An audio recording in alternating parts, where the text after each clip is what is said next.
Hi అండి, అందరికీ నమస్తే. మేమైతే ఈరోజు యాదగిరి గుట్ట వెళ్ళి నరసింహస్వామి దర్శనం చేసుకొని తిరిగి మా ఫ్రెండ్ కొడుకుది పెళ్ళి చూసుకొని రిటర్న్లో మా ఊరైతే ప్రయాణం అయ్యాము. దారిలో సాగర్ వచ్చిన తర్వాత ఇక్కడైతే హిల్ కాలనీలో చూసారా ఎంత బాగుందో ఈ ప్లేస్. వచ్చి దీన్ని ఏమంటారంటే ఇది బుద్ధవనం అంటారు. ఇది ఫస్ట్ ఫ్లోరు. కాకపోతే మనల్ని డైరెక్ట్గా లోపలికైతే వెళ్ళనివ్వరు. మనం లోపలికి రావాలంటే మనం ఎంట్రీ ఫీజు ఇవ్వాల్సి ఉంటుంది. మనిషికి 100 రూపాయల లాగా తీసుకుంటారు. లోపల ఎలో చేస్తారు. అలాగైతేనే అయితే సాయంకాలం అయిపోయింది. లోపలికి రావాలంటే ఫీజు ఇవ్వాలి కాబట్టి ఇచ్చేసి చకచక ఈ ఒక్కడ కూడా చూసుకొని పోదాం, మనకు దగ్గరలో ఉంది, మనం చూడకపోతే ఏం బాగుంటుందని చెప్పేసి మేమైతే వచ్చాము. వచ్చిన తర్వాత లోపలికి వెళ్ళామండి. లోపలికి వెళ్ళి ఎటు ఎక్కినలాగా 4 వైపులా స్టెప్స్ అయితే ఉన్నాయి. ఇక్కడ చూశాడు కదా, బుద్ధుని గురించి మనందరికీ ఆల్రెడీ పుస్తకాలలో చాలా బాగా ఉంది. అందుకని ఇక్కడ కూడా ఎంత ప్రశాంతంగా ఉందో చూడండి.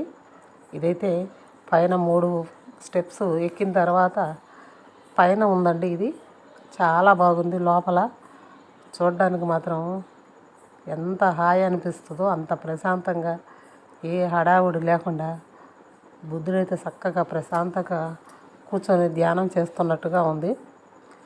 ఎటు చూసినా బుద్ధుడు కనిపిస్తాడు. 4 స్తంభాలలాగా కట్టి 4 వైపులా బుద్ధుడిని అయితే పెట్టారు. ఇవన్నీ లైటింగ్స్ దీంట్లో.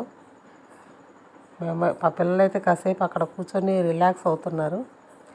కాకపోతే మనం ఒక చిన్నగా మాట్లాడిన పెద్ద సౌండ్ లాగిన వస్తుందని చాలా చిన్నగా మాట్లాడుతున్నారు. ఇది పైన చేసిన డిజైన్ చూడండి ఎంత బాగుందో. చాలా అంటే చాలా పెద్దదండి. లోపల అయితే మాత్రం కూర్చోవడానికి కానీ ఎంత హాయిగా ఉంటుందో. మా మనసుకైతే చాలా బాగా నచ్చిందండి. చుట్టూ లైటింగ్ ఇదంతా మొత్తం లైట్లతో మనకి ఆ బుద్ధుడి యొక్క రూపం ఎంత కాంతివంతంగా కనిపిస్తుందో చూడడానికి 2 కళ్ళు అయితే సరిపోవు. ఎవరన్నా అందుబాటులో ఉంటే వెళ్ళి తప్పకుండా చూడండి. బుక్స్ కూడా అమ్ముతారు ఇక్కడ మనకి చదువుకోవడానికి. ఒక రూమ్లో బుద్ధుని యొక్క జీవిత చరిత్ర కూడా సినిమా లాగా వేసి చూపిస్తున్నారండి. కాలేజీ పిల్లలు, చదువుకునే పిల్లలకి చాలా బాగా ఉపయోగపడుద్ది.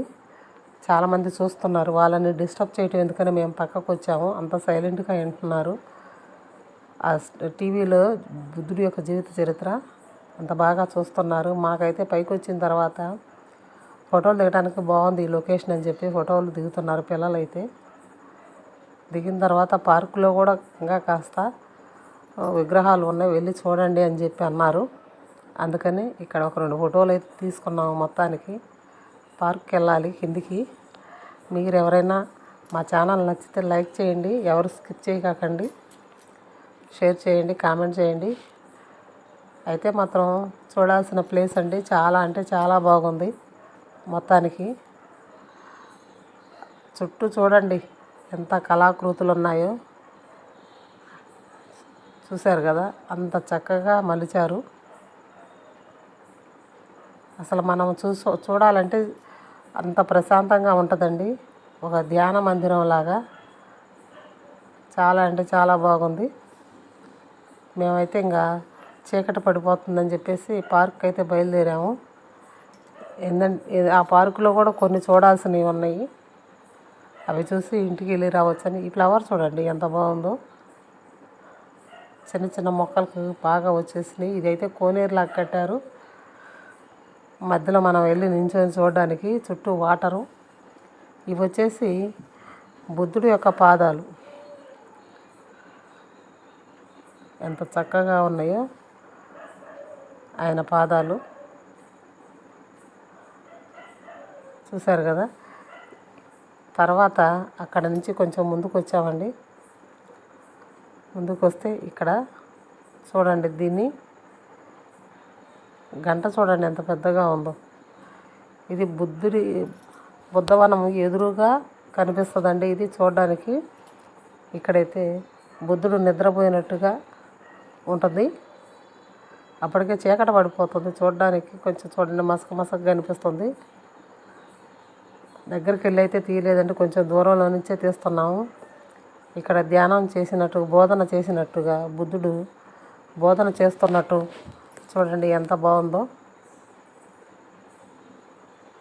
చీకటి పడితే కనిపించదండి. 7 గంటల వరకే ఎలో చేస్తారు ఇక్కడ. అందుకని మేము 7 గంటలు అంటే 6:30 అయింది అప్పటికి. చకచక అవన్నీ చూసుకొని తిరిగి మళ్ళీ రావాలి కదా, అందుకని హడావుడిగా చూసుకుంటూ వస్తున్నాము. తీరిక చేసుకుని ప్రశాంతంగా చూడవలసిన ప్లేస్ అండి ఇది. ఎవరు ఈ అవకాశాన్ని వదిలిపెట్టుకోవద్దు. ఇది మొత్తం రాయితో చెక్కినదేనండి. చూడండి ఒక అతను అక్కడ నించొని ఎంత బాగా రిలాక్స్ అవుతున్నాడో. ఇక్కడికి వెళితే మన మనసు ప్రశాంతంగా ఉంటుందండి.